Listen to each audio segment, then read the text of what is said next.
Thank you, Madam President. Today, in the midst of the second month of the biggest oil spill in our nation's history, we are debating a joint resolution supported by the oil industry, among others, that effectively says that the United States Senate, with its extensive and scientific expertise, believes that EPA was wrong to conclude that greenhouse gases are pollutants, despite the preponderance of evidence, scientific evidence, that shows this to be accurate and correct assessment. Mr. President, the Senate can pass a resolution saying practically anything, but it does not change reality. The fact is that the best science tells us that climate change is real and that greenhouse gas emissions contribute significantly to it. It is also true that our continuing reliance on fossil fuels undermines not only our environmental quality, but our national and economic security. We've seen the environmental effects played out dramatically and catastrophically in the Gulf with the BP disaster.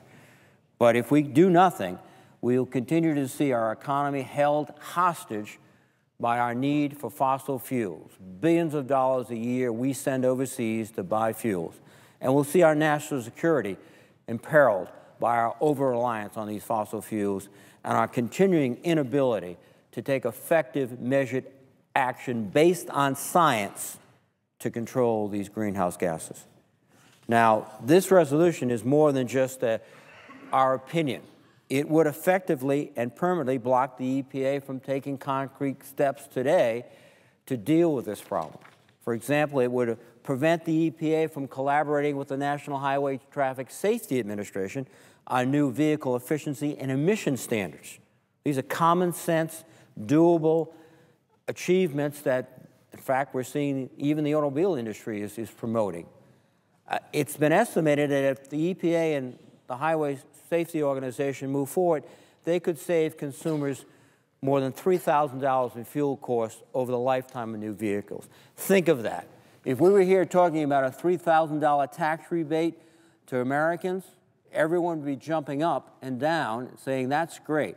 Well, by improving efficiency of automobiles, doing it in a thoughtful way, we can provide consumers, families, over the lifetime of a vehicle, several years, $3,000 in benefits, rather than shipping that money, that $3,000 overseas to buy petroleum. I think that's a pretty good deal. This legislation, this resolution would effectively prevent that. Now, the proponents of the regulation say, well, Congress has to act on this, and I think that's true, but I'd be more encouraged with that line of argumentation if it was matched by effective action to deal with the serious problems that face this country today. And indeed, we have spent months and weeks laboring over the extension of unemployment benefits. Every bill that has come to this floor with significance has been filibustered time and time again.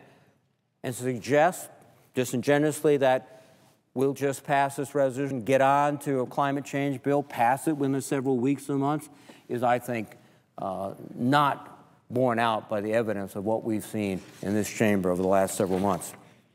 Now, we have to move forward, as I said. This is not only an economic issue, it's a national security issue. The Quadrennial Defense Review in February of 2010 noted, and this is the review that is done periodically to assess the strategic position of the United States. It pointed out, and I quote, assessments conducted by the intelligence community indicate that climate change could have significant geopolitical impacts around the world, contributing to poverty, environmental degradation, and the further weakening of fragile governments.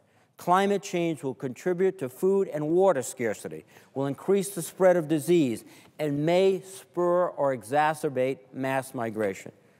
In effect, what this review suggested is that it is very likely that climate change will be an accelerant of instability. And at this moment in time, the worst thing we need is to accelerate instability in the world.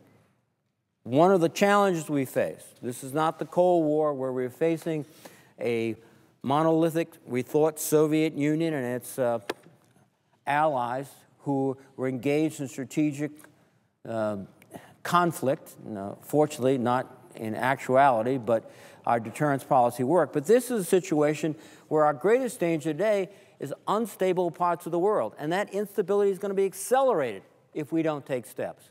So this is not just an issue of the economy or environmental rules or whether Congress should act or the agencies act. This is whether we're going to really deal with the forces that are causing turmoil and instability in the world. For these reasons and many other, Madam President, I would urge rejection of this resolution.